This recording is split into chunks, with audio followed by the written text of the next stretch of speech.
É com grande honra e satisfação que estamos aqui abrindo a nossa terceira roda de conversa do Festival Horizonte de Histórias. Estamos na segunda edição do Festival Horizonte de Histórias, promovido pelo Instituto Cidade Céu de Arte, Cultura e Educação. Esse projeto ele conta com recursos do Fundo de Apoio à Cultura do Distrito Federal, FAC-DF, um fundo de extrema importância para manter viva e ativa a cadeia produtiva e criativa do livro, da leitura e da literatura. Hoje a nossa roda, então, Mulheres Contadoras, uma tradição que nasce em casa. A narração de histórias está ligada ao imaginário feminino. As Mil e Uma Noites de Sherazade e as histórias das matriarcas fundam essa tradição. Como esse feminino se forma e qual o compromisso dele com questões feministas de empoderamento das mulheres? Hoje temos aqui ilustres convidadas, né? Temos Niedia Gennari, Thelma Braga e Meimei Bastos. E eu tenho certeza que essa nossa conversa vai ser muito bacana, né? Porque conversar a respeito das histórias, do empoderamento feminino, das matriarcas que estão aí nas histórias, né? A gente vê assim, quem contou história para você? Né? Às vezes foi assim, a minha madrinha, a mãe, a tia, a avó, né? Mas também a gente tem os povos tradicionais, como a gente vê na África, né? Onde os griots são formados desde criança, tem um outro griot que está sendo preparado para ele ser o contador de histórias. A gente tem na nossa tradição indígena também, né? Os pajés, os caciques, que são os contadores de histórias. Né? A gente tem na nossa história lá o jogral, o bobo da corte, né? Que são os contadores de histórias lá na corte. Então a gente vai ter sempre essa coisa permeada entre o feminino e o masculino na contação de histórias. Bom, eu vou apresentar então as nossas convidadas. Niedia, ela emociona criando e contando histórias. Ela hoje cria histórias e personagens que surgem em seu caminho pelos eventos nacionais e internacionais, shoppings, empresas, escolas, feiras e até mesmo no Senado Federal, onde se apresenta. Ela personaliza sua história, criando e contando histórias de pessoas e empresas em eventos cheios de emoção e garantia de sucesso. Trata-se do storytelling, uma das áreas artísticas que chegaram ao Brasil para ficar. Bom, a Niedia, ela tem também alguns livros, ela, além de contadora de histórias, ela é escritora, né? E a gente tem dela o livro Fofoca Reversa, O Mundo Azul de Samuel, e a gente tem também, eu sei que ela vai contar pra gente, porque ela está com livros aí no prelo, saindo, sendo lançado dentro de pouco tempo, né? A Thelma Braga também é uma grande contadora de histórias, é escritora, é poetisa, e ela é narradora oral para crianças e adultos, ministra oficinas de formação na arte da narração oral para adultos e crianças, é autora de literatura infantil, ministra oficinas de poesia para jovens, crianças, professores, é uma professora experiente no ensino do francês para todos os níveis. Ela é pós-graduada nos cursos O Livro para a Infância e no curso Narração Artística, ambos pela Casa Tombada. Ela é mestre em língua e literatura francesa e é licenciada em português e francês. E, bom, ela já participou de muitas oficinas na Casa Tombada, que é um espaço também de referência, né, em São Paulo, é um trabalho de referência. Ela fez várias oficinas pela Casa Tombada e ela vai ter muita coisa para compartilhar aqui com a gente, com certeza. A Meimei Bastos, poeta, atriz, arte educadora, né, nascida na Ceilândia, estudou artes cênicas na UNB, atuou em movimentos sociais, promovendo saraus, cineclubes, oficinas e escritas e debates. E hoje ela está aqui com a gente. Ela tem alguns livros. Ela está aqui hoje, né, com o livro e com ela Um Verso e Meio. Ela tem livros também sobre empoderamento feminino, sobre mobilidade antirracista, tem uma publicação. Também uma publicação, né? Como Sei que Cresci, auxílio emergencial, ela é feminista, defensora dos direitos humanos. Então, com vocês hoje aqui, essas três grandes mulheres que vão estar colocando para a gente, debatendo e colocando seus pontos de vista sobre essa temática, as mulheres contadoras.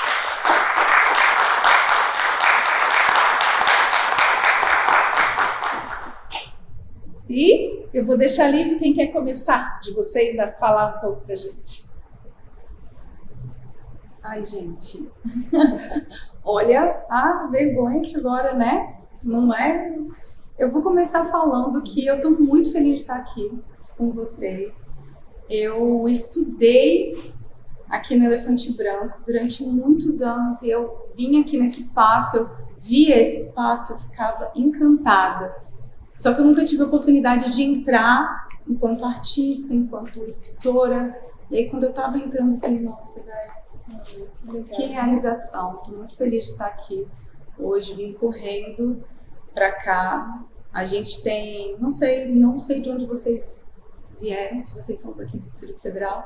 Eu sou daqui, Samambaia. Samambaia é uma região administrativa aqui de Brasília, do Distrito Federal, então é um corre, né, para a gente estar fazendo esse deslocamento. Eu sou autora de um verso e meio, tenho um trabalho com poesia falada, não sei se vocês conhecem slam. Sim, são batalhas de poesia falada, eu trabalho muito com o slam. Esqueci de saudar todas, boa noite, que estão aqui presentes, que estão assistindo, porque eu falei com vocês antes e eu já fiquei na conexão com vocês. Tem muita gente querida aqui, gente que eu admiro bastante. Satisfação mesmo estar aqui com vocês.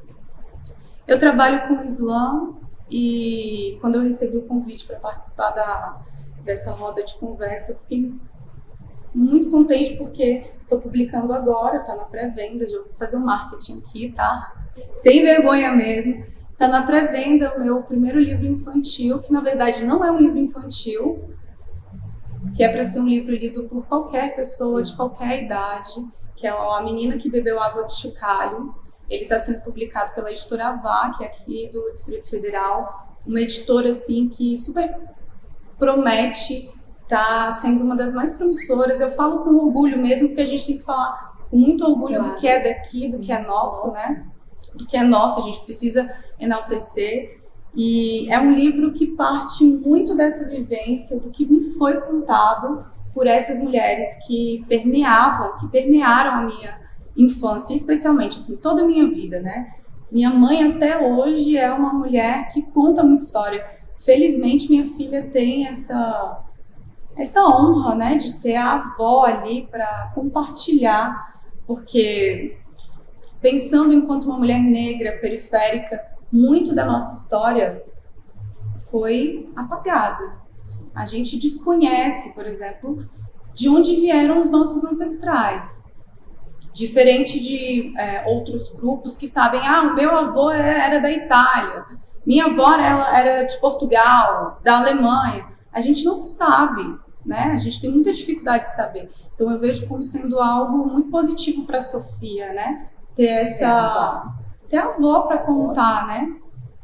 Quando eu estava ouvindo, pensei numa frase da Conceição que entende, né, a importância dessa contação da história, das nossas histórias, como não sendo uma narrativa para ninar. E aí, parafraseando a Conceição, né, ela diz que as nossas histórias não podem ser para ninar o sono dos que nos oprimiram, né? Mas sim para revirar, para perturbar, para acordar. Então, eu vim muito provocada por isso, né? Pensando nessa vivência, de tudo que eu ouvi das minhas mais velhas, de tudo que Sophie ouve da avó, de tudo que essas mulheres negras, da literatura negra, têm nos contado, né? Têm nos trazido, não só nos livros, mas nesse compartilhamento mesmo, né? Eu sou encantada por palavras, gente. A palavra é algo que me emociona, me toca. Eu lembro da minha avó dizendo que a palavra é sagrada. Vocês já ouviram isso? Com certeza. Menina, não fala um trem desse que a palavra é sagrada. você está chamando, você está atraindo para você, né? Eu ouvia muito isso, eu trouxe muito isso para mim, para o meu fazer enquanto escritora, né? De que a palavra é sagrada, de que ela tem a possibilidade de criar. Exatamente. Né? A história das musas, né, da criação, né?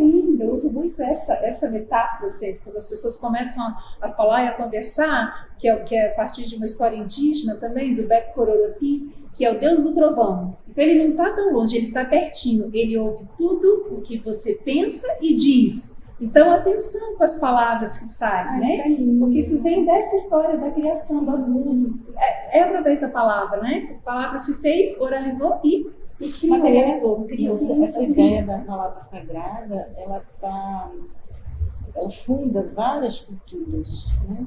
E principalmente as culturas da África. Se você lê, por exemplo, o Matubá, ele fala isso direto, porque a palavra, quando nós aqui ocidentais, nós falamos, a palavra sagrada, tem um sentido um pouco metafórico, né, para a gente, mas nas culturas tradicionais de África, não.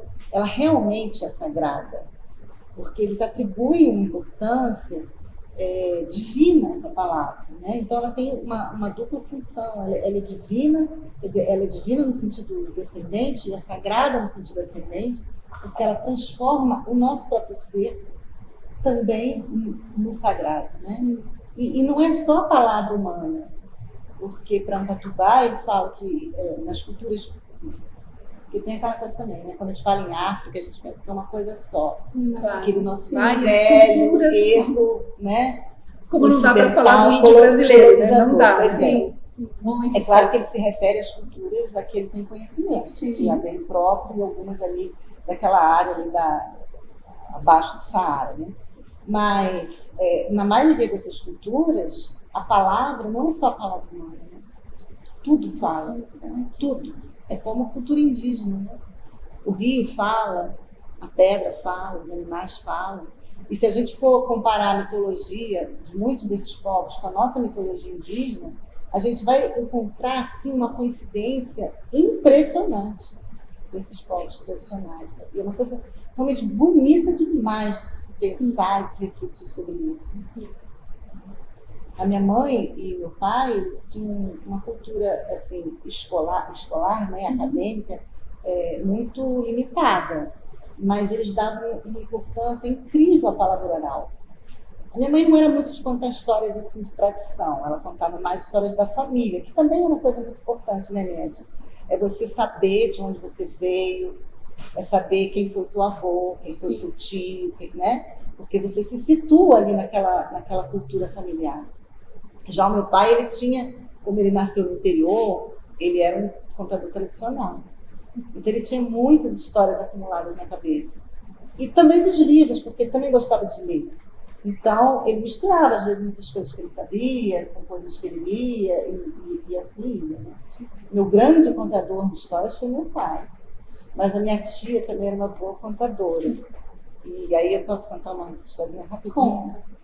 Eu quero ouvir. É uma história assim de família, mas é muito engraçada. E tem a ver com o empoderamento feminino também, porque ela era uma mulher, apesar de, quando eu a conheci, ela já era idosa, ela era uma mulher assim meio à frente, né, do seu tempo. E uma vez a gente conversando, ela dizia assim para mim: pois é, essas crianças hoje em dia já sabem de tudo, sabem até como os bebês são feitos. Eu falei: tia, pois é, porque quando eu era pequena, eu achava que os bebês vinham do repolho. A minha mãe dizia que pegou todos os meus irmãos na horta. E eu: tia, Então, como é que a senhora descobriu a verdade? Ela disse: pois que eu descobri no dia do meu casamento. É que eu fui descobrir a verdade. Eu falei: tia, mas a senhora não ficou assustada? Que nada, menina.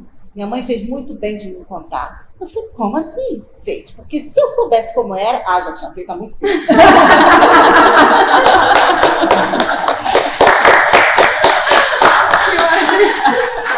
Isso ela já devia ter uns 80 anos.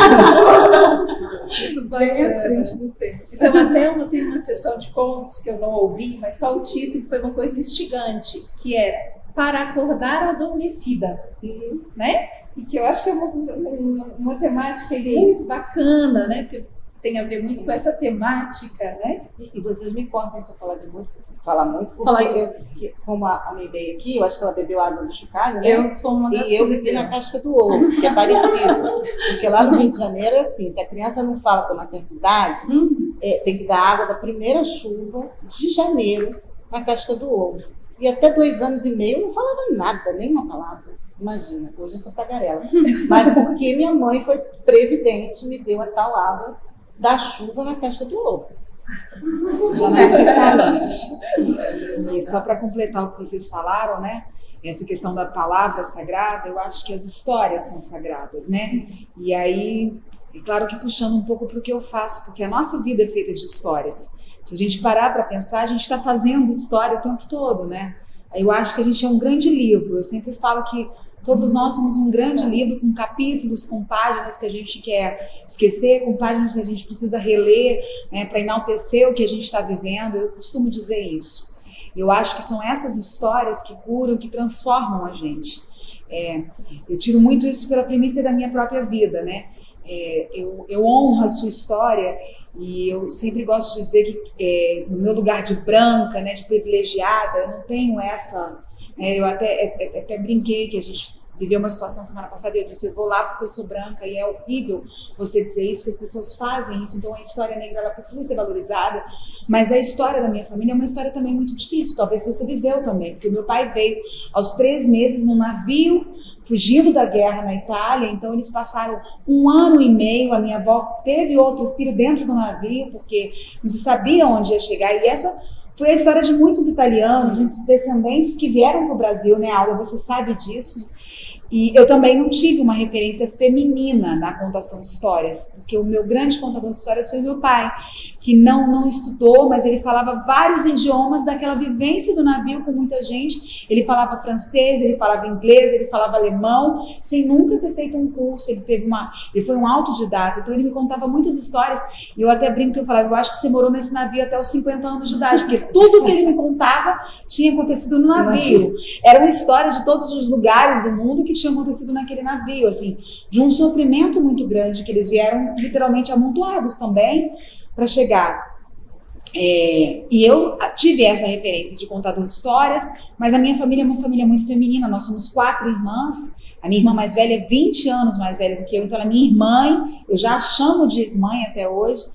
Então eu tive muitas referências da história, mas eu acho que essa coisa da palavra sagrada, ela se funde nas histórias, né? Porque nós estamos fazendo uma história, que a nossa vida é feita de histórias, a sua história, que eu honro tanto, a sua, e eu acho que essa é a importância que a gente dá. De todos os povos, de todas as nações, é o que faz a gente ser o que a gente é o que faz o nosso próprio empoderamento, que faz a gente construir o capítulo do dia seguinte, sabe? Então eu acho que é isso mesmo, assim. Eu nasci falando, tá? Então eu não tive que beber água, graças a Deus. Se eu tomasse água, eu estava perdida. Mas talvez por a gente não ter falado muito rápido, a gente tenha sido também escutadoras, né, de histórias, antes de ser contadora. É importante também, né? Eu não tive essa atenção de ouvir o outro, né? Eu não tive essa experiência quando eu falo, né, do água de chocalho. Eu não digo porque eu não falei, mas é porque eu não podia falar. E aí é um contrário.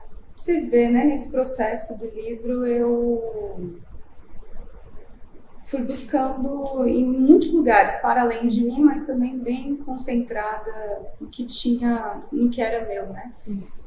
E aí, é porque é isso, né? Eu acho que é interessante existem os silenciamentos, as opressões, os sofrimentos, eles existem em todos os povos, em todas as pessoas, todas as épocas, de diversas formas, mas, por exemplo, determinadas situações, elas...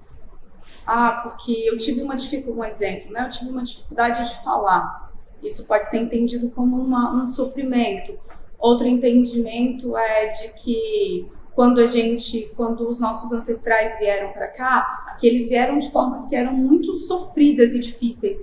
Mas quando os meus ancestrais vieram para cá, eles vieram a partir de um sequestro, vieram a partir de muita violência, vieram a partir de para um lugar que eles não conheciam, para uma situação assim de extrema violência e opressão, enquanto apesar do sofrimento vivido por outros, essa história contada, ela é uma outra história, porque essas pessoas vieram para cá, muitas delas vieram para cá. Eu vou já pegar o gancho, porque eu sou bem militante, né? Eu fui apresentada assim, feminista, fazendo uma militânciazinha aqui. Essas pessoas vieram para cá com muito sofrimento, mas elas vieram para cá e tiveram terras dadas. A gente fala sobre cota e faz uma crítica ferrenha às cotas, mas as cotas existem para as pessoas brancas e para os europeus vindos de lá muito antes de existir para a gente preta aqui. Sim. A galera veio para cá e ganhou terra, e ganhou subsídio, e ganhou muitos recursos. Então, assim, é um espaço de sofrimento, mas em outro lugar, né? E aí, quando eu digo sobre isso de não ter falado, não era porque eu tinha dificuldade de falar, na verdade é porque eu falava muito.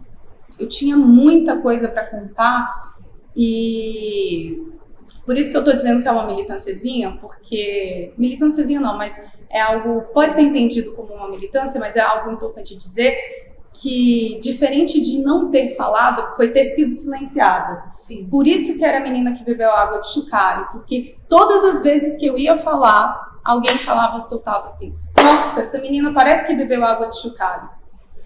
Todas as vezes que algo que eu ia contar, e aí, interessante que essa história não fica só para mim, porque eu tive uma experiência numa escola de Goiás em que uma aluna me contou que era assim, todo mundo falava que ela era uma tagarela, tanto que o livro é dedicado para ela. E ela não podia falar nunca. Ela nunca podia falar. Então, assim, não é só... tem a ver com... Eu estou trazendo, né, para esse livro essa questão da simpatia, essa coisa do mágico, do fantasioso, né? Mas também estou trazendo isso de ser silenciada e de passar por uma experiência que pode ser entendida dessas duas maneiras, entende? De que seja um sofrimento, mas que também seja algo para fazer com que a gente tenha uma vivência, que a gente pode olhar dessas duas formas, né? Algo que vai silenciar ou algo que vai te dar tipo um arroz e feijão que te fortalece e fala, você não vai me deixar falar? Então toma aqui a minha água de chocalho porque eu vou falar assim, né? Então no livro eu tenho trazido isso. Minha avó era uma mulher muito feminista e ela, mais do que qualquer autora, eu tenho até um poema que diz que eu não precisei ler Beauvoir, eu foi presenciar a covardia feminina. Não foi a literatura, né? Quando o meu despertar para a palavra não vem na literatura, o despertar meu encantamento vem das histórias que eu ouvia da minha avó. E aí acho incrível, né? Ouvir que também é uma vivência, uma experiência de outras pessoas, porque a minha avó, nas histórias que ela contou, adorei a história, a sua tia, né? Ela arrasou. Uma mulher super à frente. Minha avó contava uns negócios que eu não tenho permissão para falar aqui, mas que era nesse lugar. Eu adorava ouvir minha avó contar. Olha só, uma mulher que teve pouquíssima escolaridade, formação formal, né? Eu fui a primeira da minha família a entrar numa universidade. Eu sou a primeira mestra da minha família. Imagina só, eu com todos os acessos que tive, tenho essa consciência, minha avó que infelizmente por todas as questões estruturais não teve esse acesso, mas me contava uma história fantástica de o amor da vida dela ressurgiu e ela pediu para ele bem assim, eu cresci ouvindo isso, gente, imagina como é que eu não ia me tornar uma feminista. Minha avó dizia, o amor da minha vida apareceu depois de 19 anos, caminhoneiro.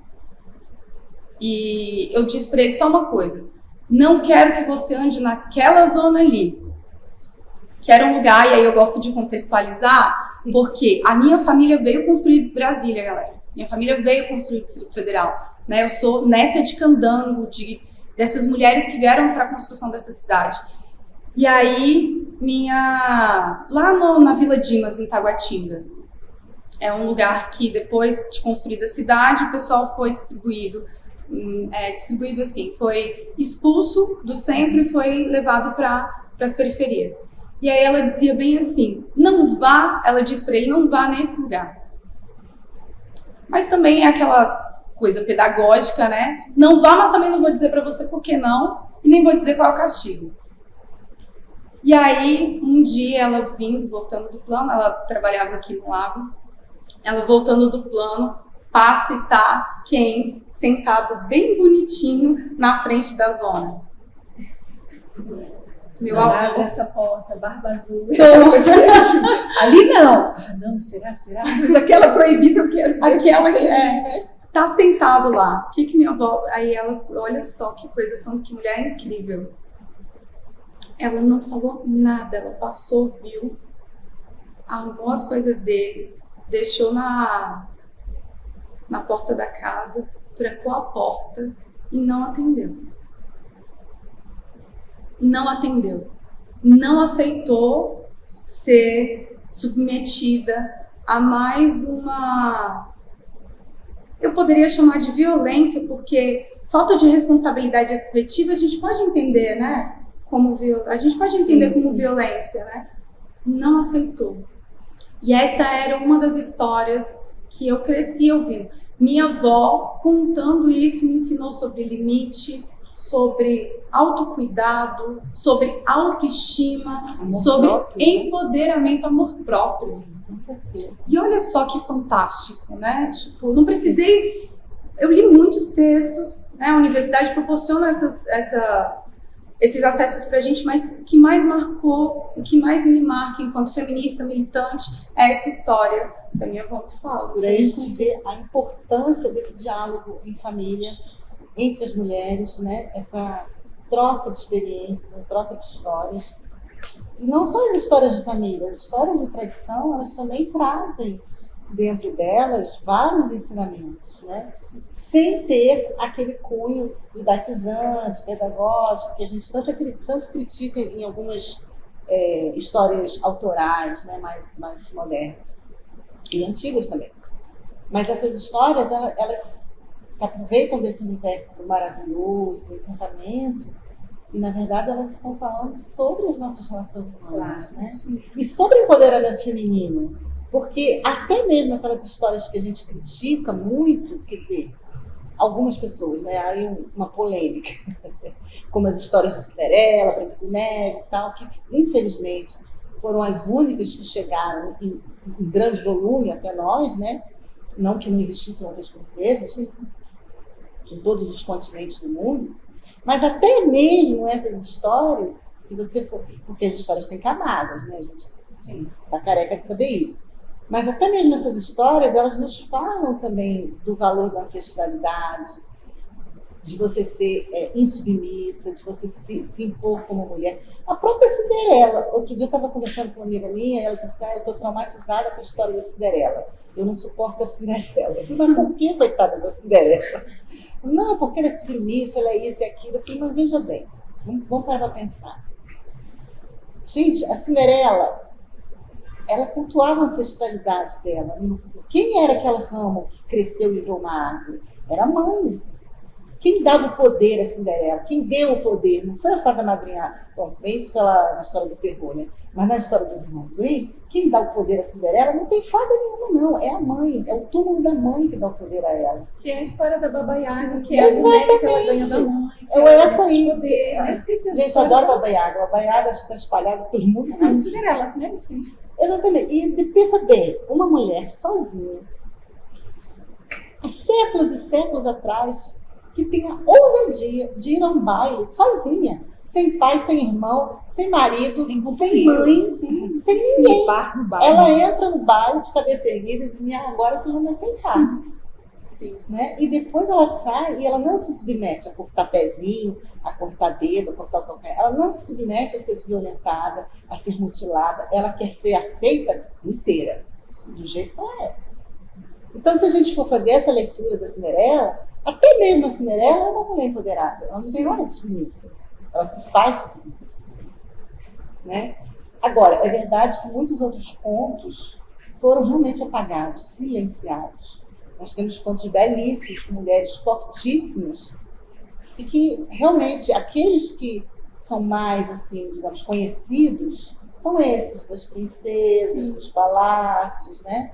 Enfim, por N razões. Fortalecem, né, o que está dado. Exatamente. Né, esses É. artigos. A própria Bíblia, né? Caiu A um Bíblia pouco não tem no um ponto agrado. feminino. É. Dizem que Madalena escreveu os contos Maria Madalena, mas não existe, que é algo mais machista do que a própria Bíblia. Não tem uma referência feminina nela. Sim. De peso ali no Evangelho, não existe. Ela foi completamente apagada. Sim. Mas isso tem um porquê, a gente O sabe. silêncio, sim, que você sim, falou, sim. que você silencia, né? Sim. Vai aprendendo a silenciar. E eu acho que essas histórias também têm dessa ancestralidade tem diminuído muito nos dias atuais. Eu acho que muito dessa geração que a gente tem aqui, sem criar nenhuma polêmica dentro do que a gente vive agora, que eu acho que a gente vive quase que à beira do caos, na distorção de valores, do que as pessoas acreditam que sejam valores, são pessoas que não tiveram essa referência, não tem uma referência de uma avó que inspirou, não tem uma referência. Eu falo isso porque sou professora há 27 anos e trabalho nas duas redes, tanto na rede pública quanto na rede privada. E dentro da rede privada, sobretudo, a gente vê muito isso, você não tem mais uma referência da família contar, da família passar. Isso está se perdendo em algumas famílias. Celular, tela. Muito, gente. É Sim. verdadeiramente isso, assim. Eu costumo dizer, eu conto histórias em um shopping aqui em Brasília há 10 anos. E eu vejo essas relações de família, o quanto elas estão distantes.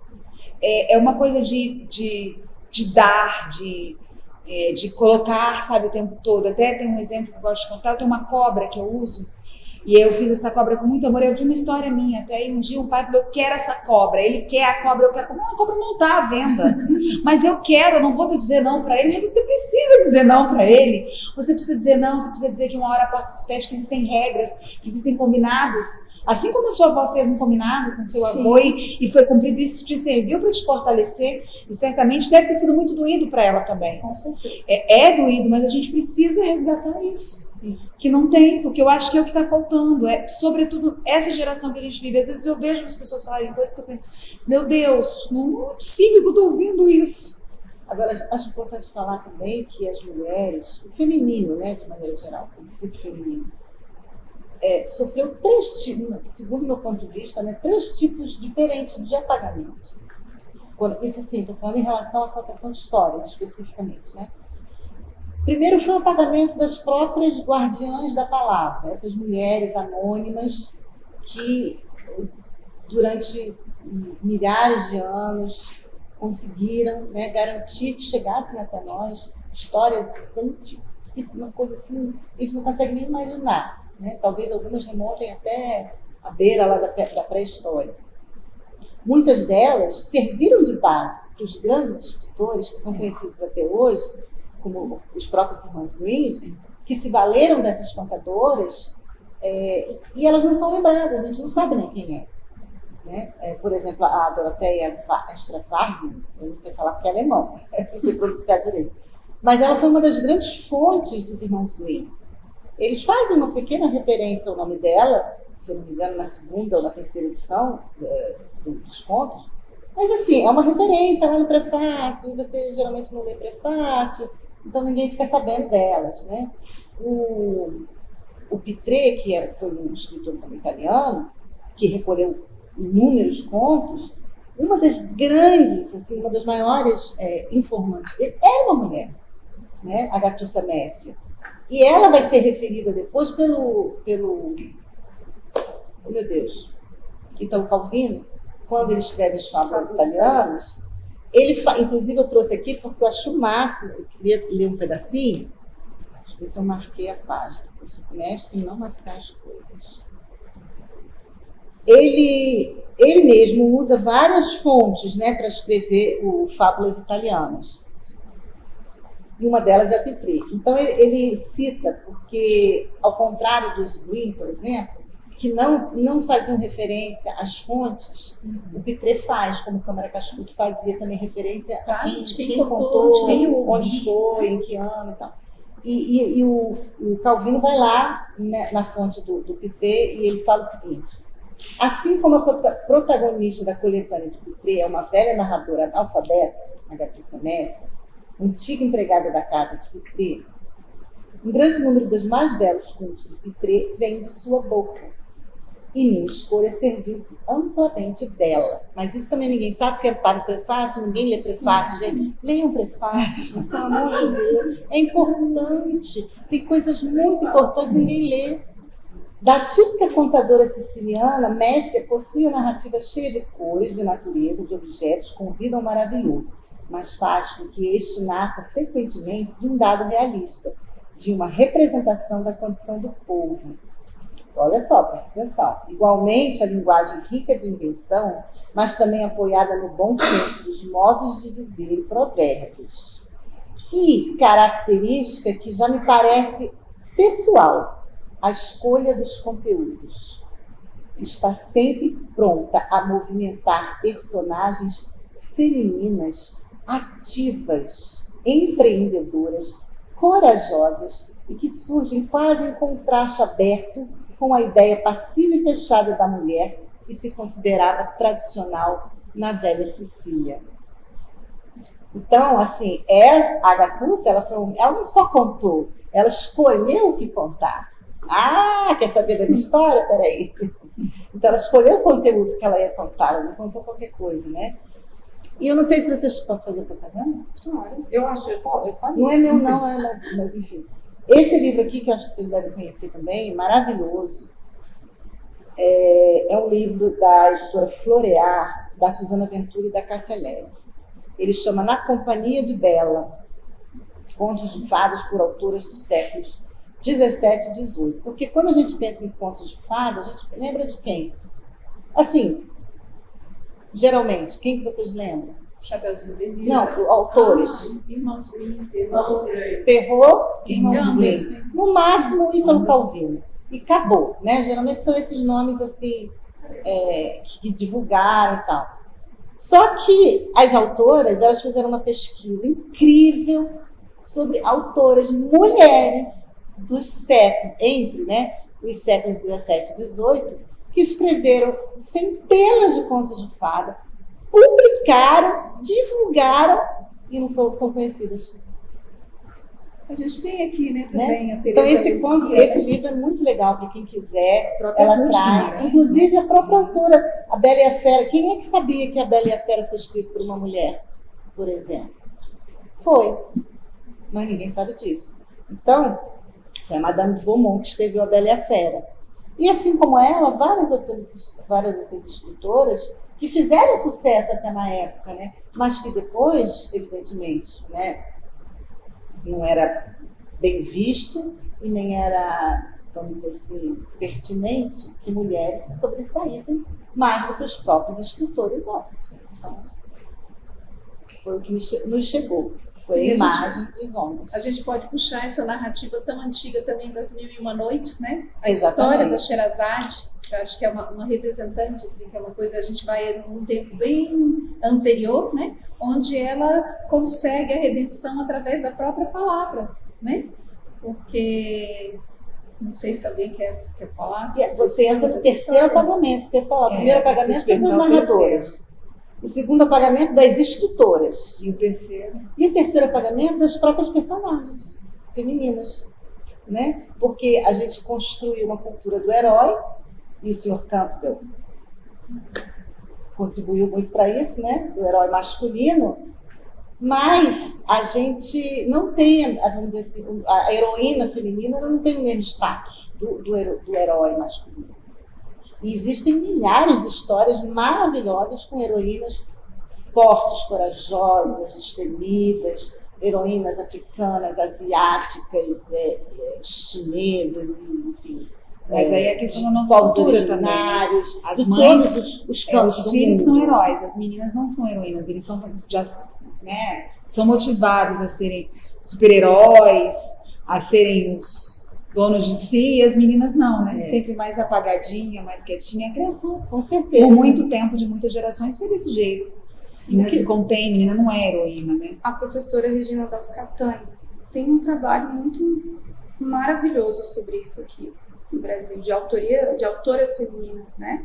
Onde estão essas mulheres que escrevem essas personagens? Exatamente. É um trabalho que super vale a pena conhecer. E complementando o que você estava falando sobre o apagamento, no Brasil a gente tem registro de mulheres essas amas de leite que contavam as histórias, e essas histórias foram um mote para muitas outras que foram publicadas. Por exemplo, Monteiro Lobato bebeu muito dessa fonte e nunca fez referência a isso, muito pelo contrário, quando tem a oportunidade de fazer referência a essas contadoras, faz de forma muito racista, né? Vejam que é feito com a tia Anastácia, no sítio do Pica-Pau Amarelo. E essas mulheres também, além, né, dessas amas de leite, existiam mulheres que tinham essa condição de libertas, que passavam de casa em casa contando histórias. E muitos desses autores, desses grandes autores, beberam disso. Beberam e citam, mas muitos citam mesmo, assim. Que o primeiro leite literário foi esse vinho da palavra e das amas de leite, que acalentaram a criança brasileira, né? Pois o Colônia ele foi todo acalentado, quem realmente amamentava. Na verdade, eles não citam, né? Que eles não fazem essa referência de que essas histórias eram contadas por mulheres negras, das quais eles foram, né, que cuidaram deles e tal. As referências que se tem sobre isso são muito assim, é muito apagadinho. Casagrande Senzala, né? O Cascudo cita uma empregada que teria trabalhado, né, na família dele durante muitos anos.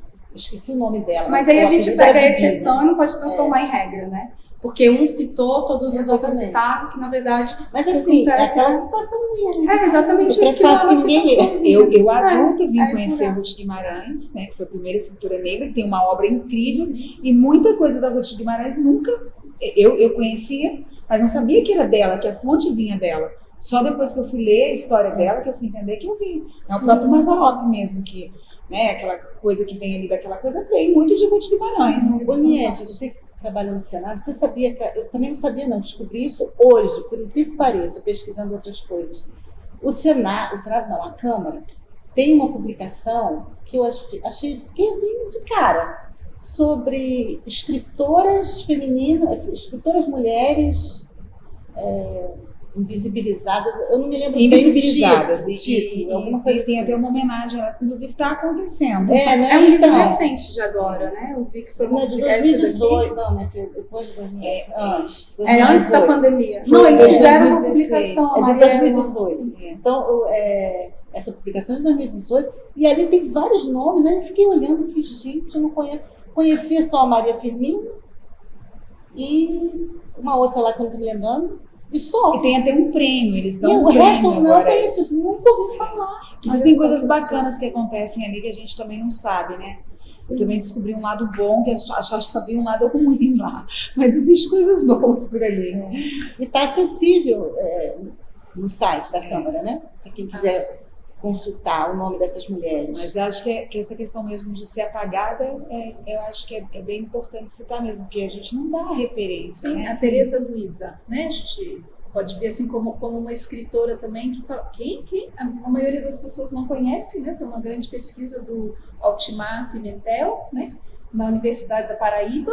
Luzia Tereza, né? Isso, Luzia Tereza, e ela tem nome como Luzia e como Luísa, né? Parece diferente, eu acabei adquirindo depois todos os livros que eu encontrei.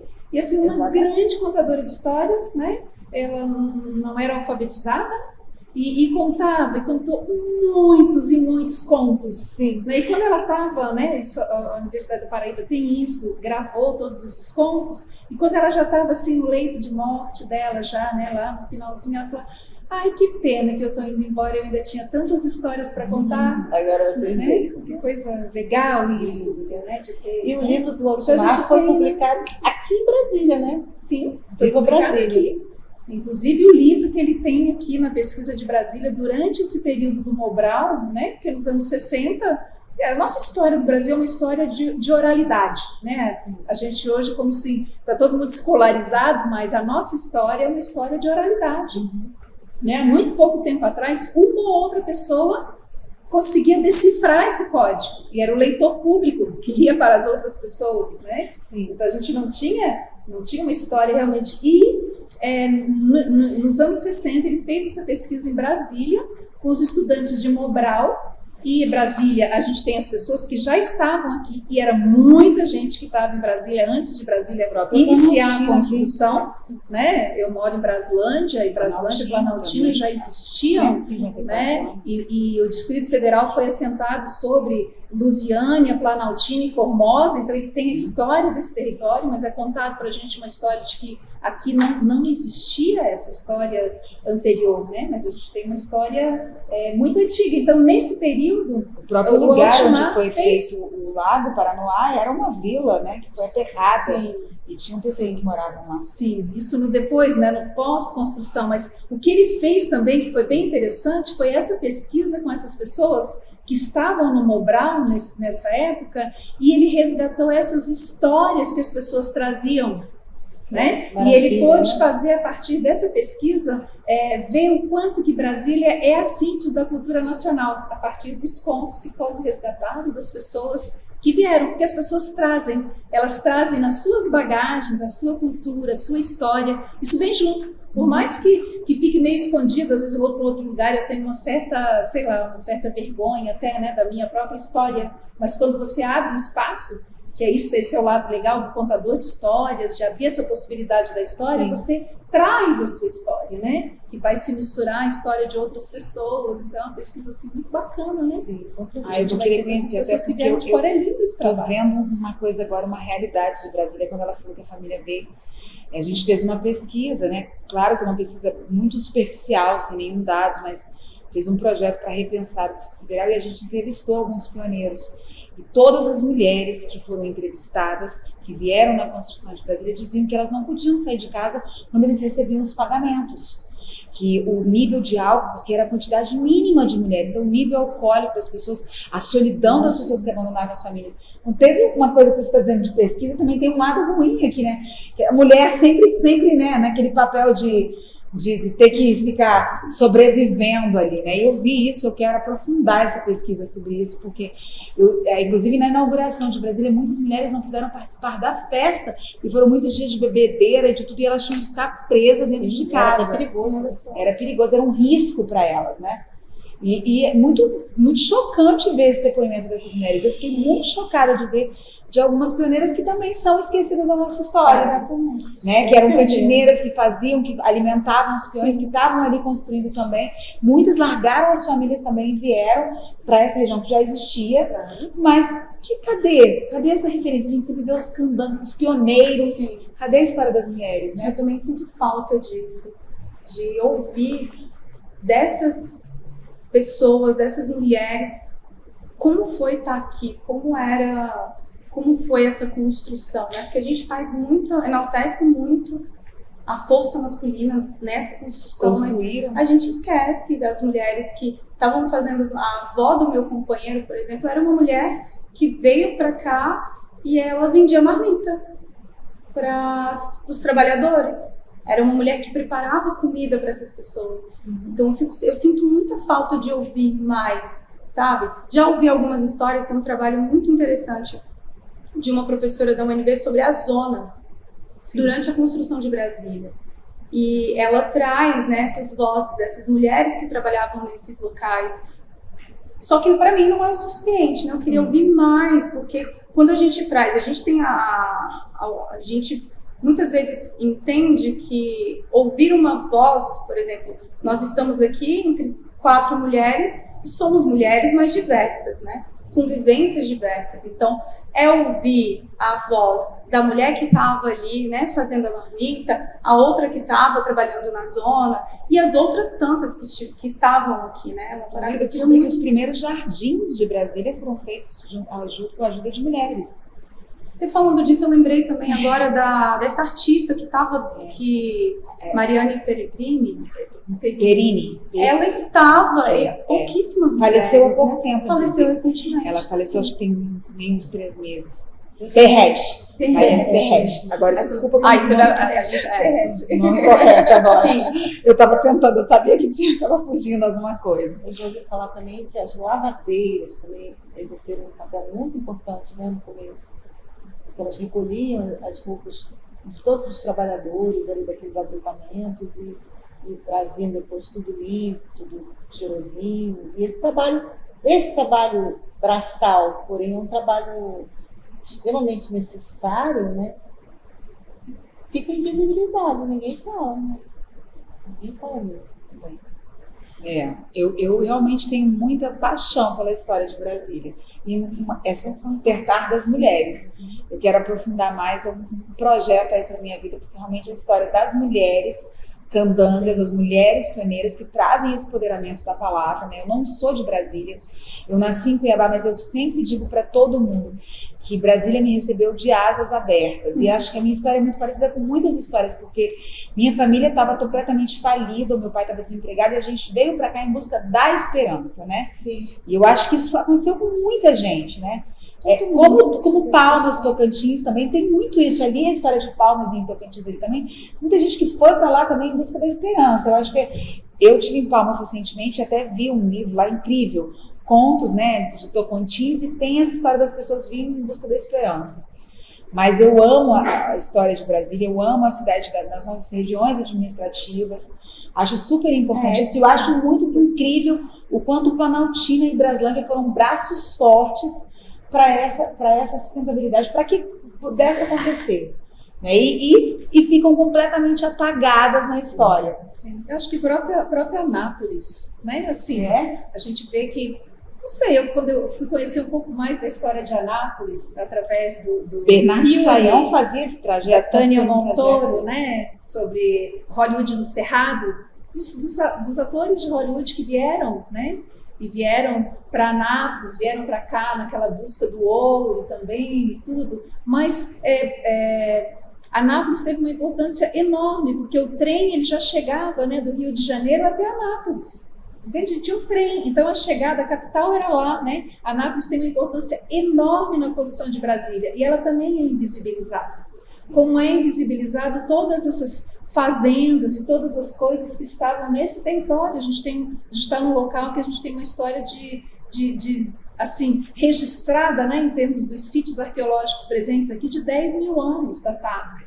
Né? Então, que nada é esse? Que ermo é esse onde a gente já tinha toda essa história, toda essa cultura, né? Exatamente. Então a gente, né, vive essa coisa de invisibilizar mesmo, né? Como foi feito com a história, entende? Da história dos escravizados, né? Assim, uma coisa, após a abolição não tiveram direito a trabalho e até hoje sofrem com um monte de coisa, né? Então, assim, a gente vê que a gente vive num local de invisibilidade e que é importante a gente dar voz e visibilidade às coisas que aconteceram, para compreender a história de uma forma cota diferente. ainda vai ser sempre muito pouco, pedidos de desculpas serão sempre muito poucos, porque eu acho que a gente ainda vai precisar viver muitos séculos para conseguir amenizar pelo menos o retrato das próximas gerações, porque o que passou, a tragédia que foi feita, a gente nunca vai conseguir apagar, sobretudo nos corações, no sangue das pessoas que viveram isso, que silenciaram. Porque muita história também do registro do que aconteceu com o povo negro foi silenciado também. Foi destruído, né? E se a gente parar para pensar, o sofrimento e a violência que as mulheres sofriam é muito maior do que os homens, se a gente comparar. Eu acho que não tem comparação. E não é ranço de feminista, né? Não é verdade. Porque você vê que as escravas, elas eram separadas, já. Os filhos eram arrancados, muitas vezes, para que o leite delas alimentasse o outro, filho do outro, do senhor, da senhora. Né? Então, era um sofrimento. Claro que todos os negros sofreram, mas eu acho que as mulheres, especialmente, sofriam muito mais, né? E outras violências mais. Não sei se quanto é que está o nosso tempo aí. Eu acho que o nosso tempo está meio... Estamos encaminhando para uma finalização e a gente gostaria de abrir também para o público ainda, se alguém tem alguma colocação, algum questionamento para aproveitar aqui nossas convidadas. É a hora, gente. É a hora. Depois morre, a escritora Mas vocês morre. podem se organizar, não precisa ser todo mundo perguntar, de uma vez, Se não. alguém tem alguma coisa a declarar, declara sempre agora, pesa fala longa. para você. Pode se organizar, não precisa ser todo mundo de uma vez, né? Uma questão foi colocada aqui, esse momento de fala da mulher em que ela é calada. Né? E nas histórias, quando se conta uma história, as avós contam para os seus netos, para suas netas, principalmente, as histórias mais antigas, que são as mais tradicionais, parece que a figura feminina também é apagada, porque parece que a recompensa final é o casamento com o príncipe. E não ela, mesmo casando com o príncipe, ela se torna uma mulher feliz, porque ela é independente, ela trabalha, como é a militância hoje trabalha para que a mulher seja mais empoderada, né? Eu queria que vocês comentassem um pouquinho sobre isso, dessa importância, mesmo que a história tenha 200 anos, ela, quando é contada hoje, ser contada de uma forma mais adaptada para a criança poder se ver numa Cinderela, numa Branca de Neve, numa Rapunzel, enfim. Porque termina com a felicidade casando com o príncipe. Parece que a maior recompensa é o casamento com o príncipe. Ela sofre, ela passa 100 anos dormindo, ela é cuidada pelos 7 anões, né? Parece que o masculino, com a pequena participação dele na história, ele se torna maior por conta da recompensa, enquanto que o feminino fica ali um pouco sensível, né? Como transformar isso para o dia de hoje? Bom, Jones, né? Eu acho que desse universo imenso das histórias que a gente chama de tradição oral, essas que ficaram e que foram, de certa forma, selecionadas, né, assim, para continuar a serem contadas, acho que tem 2 processos aí. Primeiro, porque essa seleção foi feita também de uma certa maneira, através dos tempos, para que justamente essa imagem submissa e boazinha da mulher que alcança a felicidade com o casamento fosse reforçada. Então, essas histórias foram as principais que sobreviveram. Quer dizer, não que as outras não tenham sobrevivido, mas elas são as mais conhecidas, digamos assim, né? Mas não foram ofertadas. Exatamente. Talvez, né? Eu acho que o grande problema hoje é você ter acesso, conhecer outras histórias e oferecer um cardápio. Eu gosto de comparar com comida, por exemplo, né? Criança pode comer, sei lá, pizza? Pode, mas você vai dar pizza todo dia? Não, a criança vai morrer. Então você tem que ter um cardápio, um leque de histórias diversas, das mais diversas origens e com os mais diversos enredos e personagens. Nós temos histórias maravilhosas em que a princesa acaba sozinha, por exemplo. Nós temos histórias em que a princesa salva o príncipe. Vocês sabiam disso? Existem histórias em que a princesa salva o príncipe. Existem, acho que foi até o Clay uma vez que contou uma história dessa, que tem até gravado em vídeo, né, o que as mulheres realmente desejam, né, e que, no caso, o homem deixa ela livre para que ela diga o que ela quer, para que ela faça as suas... São histórias magníficas, mas essas histórias, elas foram, digamos que... minimizadas. Colocadas assim, um pouquinho escondidas debaixo do tapete, justamente para que não houvesse empoderamento feminino, né? E também foram suavizadas, mesmo as histórias mais conhecidas, como de Branca de Neve, Cinderela, não sei o quê, elas foram também um pouco suavizadas para que elas pudessem ser ofertadas ao público infantil, né? Também tem isso. Você me deu uma lição, que eu vou confessar que foi a primeira vez que eu consegui ver Cinderela por um outro olhar. Você disse que são opiniões. Eu não gosto dessas histórias, até porque eu não acho, eu realmente tenho vontade que as minhas filhas entendam, educo, tenho 2 filhas, né? E sempre falei para elas, a sua felicidade, né? A gente se faz feliz, porque a gente cresce culpando o outro pela nossa infelicidade. A gente acha que alguém vai trazer a felicidade pra gente embrulhada num laço de fita, e eu vi muito essas histórias. Então, eu tô tentando ver as coisas agora por todos os lados, sabe? Penso com uma grande caixa para eu poder tentar sair, mas eu também sempre tive muito ranço desses contos que me foram ofertados. Porque eles são e tenho dificuldade, não consigo contar. As pessoas me contratam para contar contos de fadas, querem as histórias tradicionais e eu digo, não faço. Não consigo contar uma história que eu não apropriei dela, que eu não me sinto bem contando Branca de Neve ou Cinderela. Mas você pode contar de um... Mas isso que eu te falei, eu vi agora pela primeira vez uma pessoa que conseguiu me convencer por um outro lado, né? Mas eu também estou um pouco mais aberta agora nessa fase da minha vida que eu estou vivendo. Eu não gosto, não curto. E como você disse, tem muitas outras histórias que existem, mas a mim, particularmente na minha infância, nunca foram ofertadas, porque eu ainda sou muito fruto daqueles disquinhos.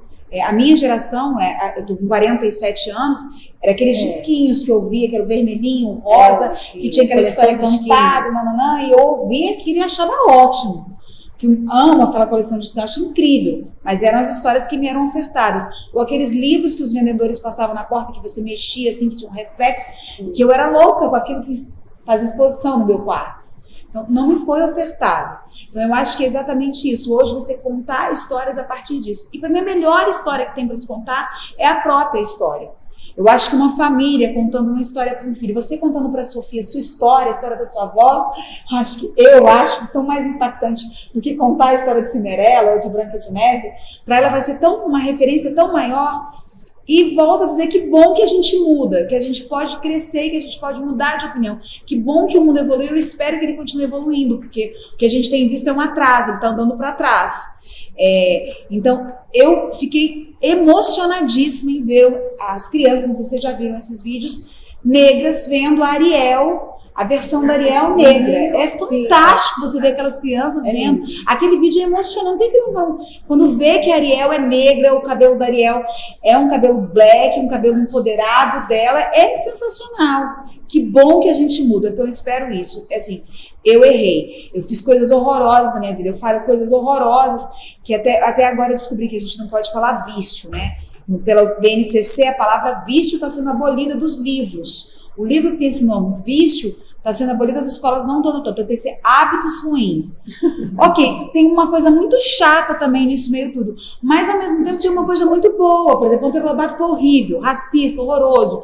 Mas que bom que hoje eu consigo olhar para a história de Monteiro Lobato e ver isso. E antigamente eu não conseguia. Então, que bom que a gente pode evoluir. As histórias trazem isso pra gente. Acho que esse é o maior empoderamento que as histórias trazem. Você lê uma história com um olhar crítico que, provavelmente, você já gostou. Né? E eu acho que é isso. Mas eu, particularmente, vou ter que conviver muito mais com a Thelma para poder aprender a gostar das coisas de fada. Acho que a Rose quer fazer uma pergunta pra gente, uma colocação. Não é uma pergunta, só queria que vocês situassem a gente no seguinte sentido. De qualquer forma, embora essas histórias sejam assim ou sejam assado, elas, na verdade, elas ditaram uma época e elas contaram a história de uma época. Não é interessante elas serem contadas com esse olhar de provocação, de reflexão, porque senão a gente apagaria a história, porque o Monteiro Lobato, ele existiu de fato, durante muito tempo ele foi amado, foi venerado e foi respeitado, e ele contou a história contextualizada, porque na época era assim. Então, como é que a gente vai apagar um Monteiro Lobato? Porque é apagar uma época, que eu acho que o que a gente pode fazer é continuar contando essas histórias, mas de uma forma que elas provoquem alguma discussão e um entendimento de que naquela época foi assim, porque a história era assim, mas que a gente evoluiu e que hoje a história não é mais assim. Eu gosto muito disso. Eu acho que você está certíssima. Eu vou pegar seu gancho e o que foi dito. Higienizar as histórias, né? Mas é importante a gente fazer, não é uma higienização. Pegando aqui o que vocês duas falaram sobre contar a própria história, né? Tem uma professora incrível no Distrito Federal, a professora Gina Vieira, que ela tem um trabalho, inclusive um verso e meio faz parte desse projeto, que hoje é uma política pública, que é o projeto Mulheres Inspiradoras, e a intenção do projeto é não só de levar literatura negra ou literatura de autoria de mulheres para a escola, mas que esses educandes, eles contem a sua própria história. Que eles reverenciem as histórias das mulheres que fazem parte da sua vida. Isso é muito importante, isso é muito empoderador, porque eu costumo dizer que assim, primeira pessoa a entrar numa universidade pública, primeira pessoa a fazer pós-graduação, a primeira pessoa a ocupar esses espaços da minha família sou eu. Mas eu nunca imaginei que isso fosse possível, porque eu nunca vi isso próximo de mim. porque toda a minha vivência, tudo que estava ao meu redor não era enaltecido, não era tido como bom. Então, eu nunca poderia sonhar com outra coisa que não fosse aquilo que estava para mim. Então, esse projeto... não que faltavam referências. Meu pai, por exemplo, é um cara incrível. Minha mãe é uma mulher incrível. Mas eu digo no sentido assim... Quem cresce, por exemplo, em Samambaia, eu estudava aqui no Elefante, eu ouvia muito que eu era pé sujo, pé de Tode. A referência que se tinha desses territórios e dessas pessoas que vivem neles é muito negativa. Então, você cria uma referência ruim de si, né? Esse projeto, ele vem a partir da contação da sua própria história, ressignificando tudo isso. Então, é um projeto muito importante. Respondendo, eu super agradeço a pergunta, Jones.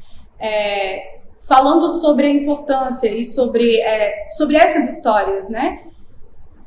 Essas histórias fazem parte de um período histórico específico.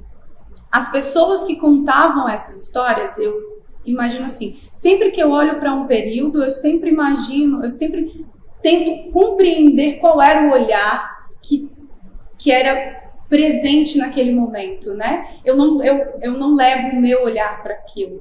Claro que a gente gostaria que o passado tivesse sido diferente, para que hoje, no futuro, as coisas não fossem como são. Mas eu não levo o meu olhar para o passado. Então eu entendo que nessas histórias, para aquelas mulheres, a única alternativa que se tinha, de verdade, era o casamento. O casamento era a salvação dessas mulheres, né? Eu não acredito que essas histórias elas tenham que ser invisibilizadas. Inclusive, Rose, não acredito que os autores dessas histórias devam ser invisibilizados. Mas a gente precisa muito não separar o artista de sua obra, entendendo que todo artista, independente do que diga o meio literário, de que o autor, os escritores, as escritoras não podem colocar nas suas histórias, suas vivências, que a gente tem que ter certo distanciamento, todo autor, todo artista coloca, porque se não for assim, não é arte. É qualquer outra coisa. Que a arte, ela permeia um campo que não é exclusivamente racional, né? Ela também passa por um campo ideológico, por um campo empírico das suas vivências, né? A questão com o Monteiro Lobato é a seguinte: essa figura especificamente defendia uma prática extremamente... Era uma pessoa que defendia, para você compreender assim o contexto dele, ele defendia que no Brasil deveria ter a Ku Klux Klan. Ele era eugenista. Um eugenista, né? Uma pessoa que tinha um discurso extremamente de violência. A obra dele é uma obra que é importante, mas a gente tem que compreender que esse autor defendia isso. É a mesma questão que a gente tem hoje, por exemplo, nós estamos num período muito importante do Brasil. Inclusive, convido a todas, todos, todas, para sair daqui com um compromisso de não permitir que a gente permaneça no retrocesso. A gente precisa, se a gente mantém pessoas, figuras como essa, que defendem o que Monteiro Lobato defendia, se a gente permite que essas pessoas se mantenham nos espaços, como as escolas, a gente não está fazendo justiça. E a justiça precisa ser feita. Enquanto a gente permitir que pessoas que tenham discursos como esse estejam nos espaços falando livremente, a gente não vai avançar. E aí a gente vai seguir falando sobre amor, sobre fraternidade, sobre progresso, com pessoas que produziram a partir de espaços e locais de vibração muito pesados e densos e negativos, né? Então, é algo que a gente precisa muito levar em consideração. A gente não pode desconsiderar. A gente precisa ter, eu falei isso ontem, que eu estou muito feliz. O A Menina que Bebeu Água de Chocalho é um livro que conta a história de uma menina negra e não é na perspectiva de sofrimento que é contada. Muitas vezes existe toda uma espetacularização do sofrimento negro. Gente branca adora ver negro sofrer, adora ver negro escorraçado. No A Menina de Chocalho não é essa perspectiva. a perspectiva é uma outra. E outra, é uma escrita não sexista. Mas como assim, Meimei, uma escrita não sexista? É possível fazer isso na língua portuguesa, num idioma de colonizados, de pessoas colonizadoras? Sim, é possível. E o nome, eu acredito nisso. O nome disso é comprometimento ético e político, que todos os artistas devem ter. Então eu fico imaginando que uma pessoa como Monteiro Lobato, que defendeu tudo que defendia, ocupar espaços que as crianças vão estar, crianças negras estarão presentes, não é algo que permita que a gente avance. Claro que a gente tem que trazer essas questões. Eu não excluo a possibilidade do diálogo, a gente precisa dialogar com quem tem disposição para o diálogo. Eu não vejo pessoas brancas como pessoas inimigas, como minhas inimigas. Muito pelo contrário, existem muito menos homens como meus inimigos. Eu acredito que a gente precisa abrir o diálogo para que todas, todos, todes possam participar de forma assim, entendendo quais são os seus lugares, entendendo de quem é o protagonismo, entendendo quais são as questões. Sendo assim, eu acho que é muito importante. Mas como trazer Monteiro Lobato sem discutir isso? É preciso discutir. É um ponto que o Jones levantou, que eu acabei esquecendo aqui, porque eu começo a falar aí por baixo, o negócio, a menina que bebeu água de Chicago, literalmente. É sobre trazer ressignificar essas histórias para, por exemplo, uma história da Branca de Neve e uma protagonista negra. Eu acho isso, eu tenho as minhas ressalvas com relação a isso, sabe? Porque, assim, um exemplo, eu parto desse lugar de periferia, esse espaço, né, de silenciamento, esse espaço que foi marginalizado. O que é dado, o sistema, ele cria para nós poucas possibilidades. Ou você se mantém no lugar de submissão, ou você vai submeter outras pessoas. É aquilo que Paulo Freire falava, o sonho do oprimido é ser o opressor. Esse sistema, ele só dá essas possibilidades pra gente. E dentro disso, tem uma questão que eu acho que, assim, que não é o caminho pra gente, que é... Não estou ditando regra, não tenho intenção disso.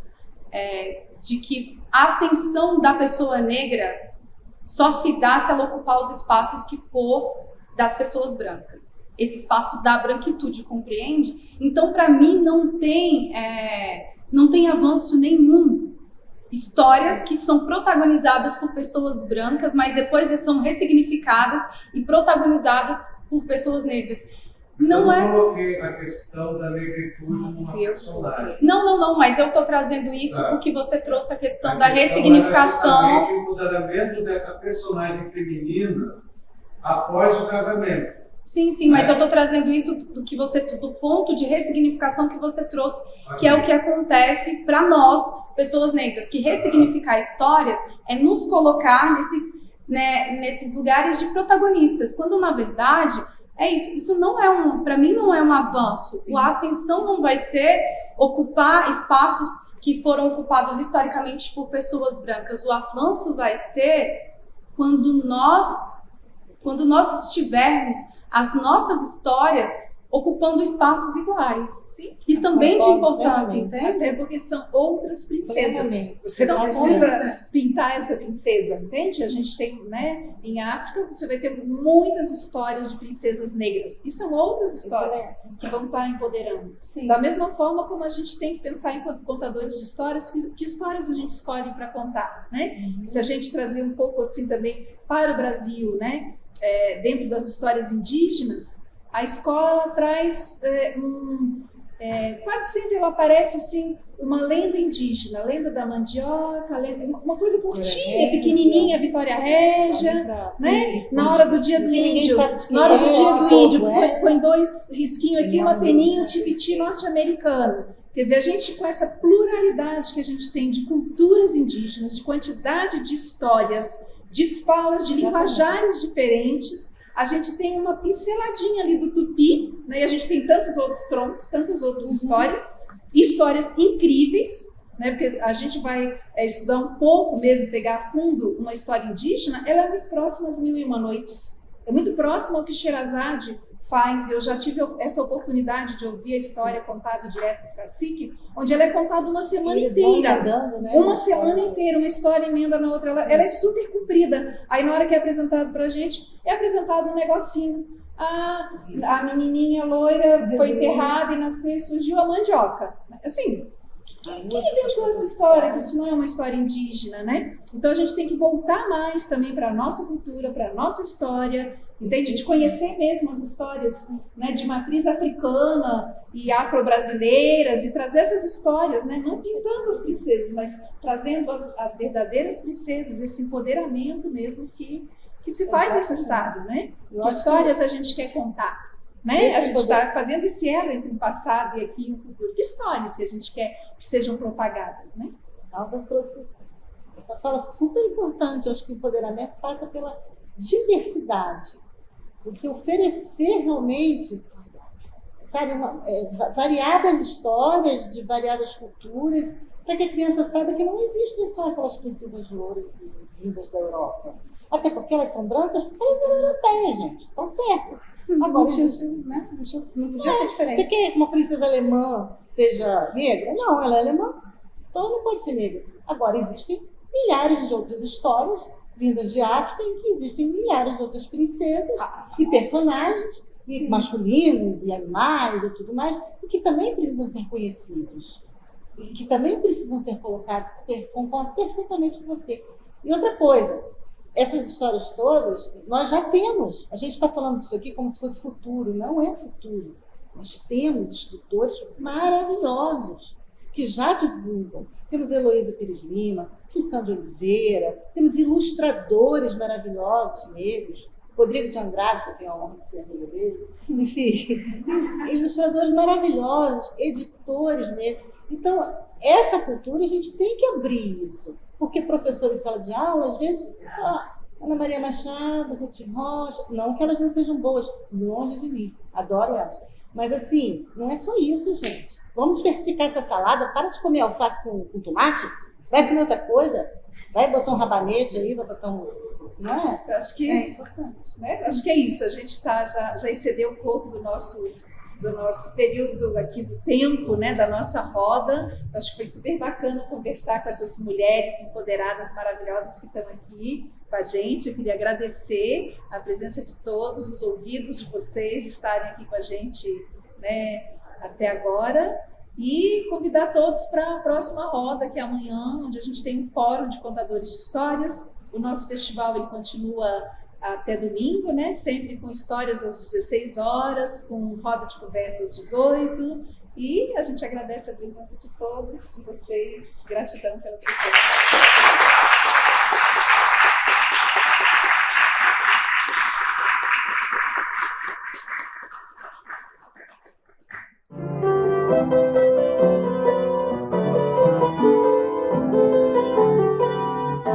Brasília linda, o teu céu desperta um